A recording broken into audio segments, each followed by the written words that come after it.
Bill Maher has a beef with millennials, specifically those who inhabit the newsroom of The Washington Post.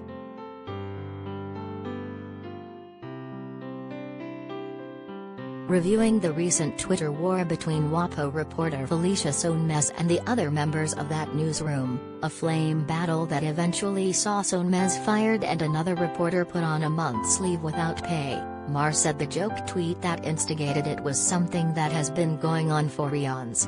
Yet the unlicensed daycare center that is the newsroom didn't find the humor in it.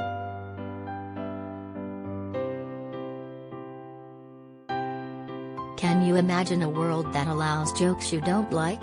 Of course, the leadership folded like a Miami condo, he said, falling back on the tired trope that the tweet did not reflect the institution's values, free speech not being one of them.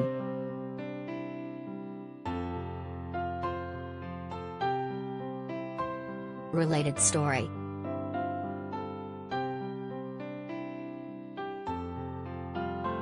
It starts on the page, read Issa Rae's series finale script for Insecure.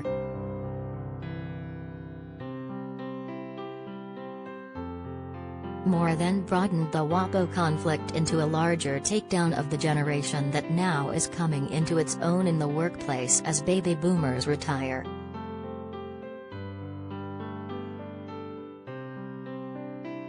"You think my generation is an eye-roll," Maher said. "Let me tell you about the younger generation. Your sense of entitlement is legendary," he said, also attacking your attention span and work ethic, specifically the unqualified little shit who doesn't understand why he's not a producer yet. He added that the WAPO story had such resonance because we all know the stereotypical players in it.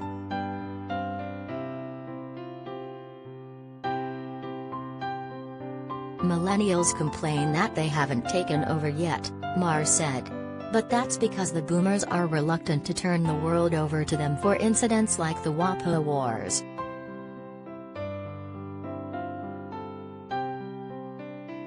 "The crybabies are still winning," Maher said. "They complain they haven't taken over yet.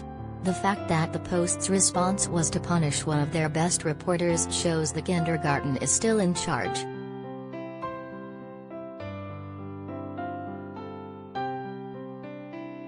In 1972, the Watergate break-in happened, a story basically scooped by the WAPO. "I have to wonder how the Post's newsroom of today would handle that. All this time blubber tweeting. Don't you have anything better to do? Aren't you supposed to be reporters digging up stuff? This is why you're not in charge."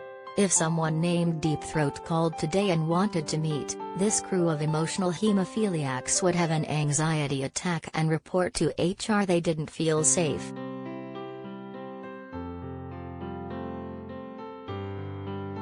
Maher did take hope in the fact that the WAPO eventually did fire Sonmez. "Maybe there's a line. That generation has to find that line and move it closer to sanity. Because democracy dies in dumbness."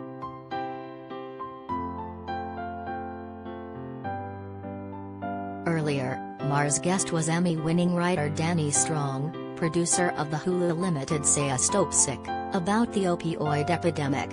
His strongest moment was when he insisted that members of the Sackler family absolutely should face prison time for their manufacturing role and lies in the opioid crisis.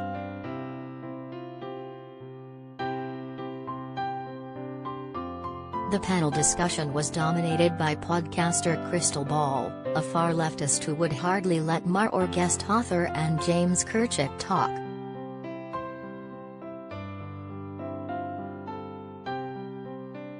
The most interesting moment of the talk was when Maher was asked whether he thought Florida Governor Ron DeSantis would be better than ex-President Donald Trump. "Yes, I do," he said. "He won't be poop tweeting and having feuds with Bette Midler."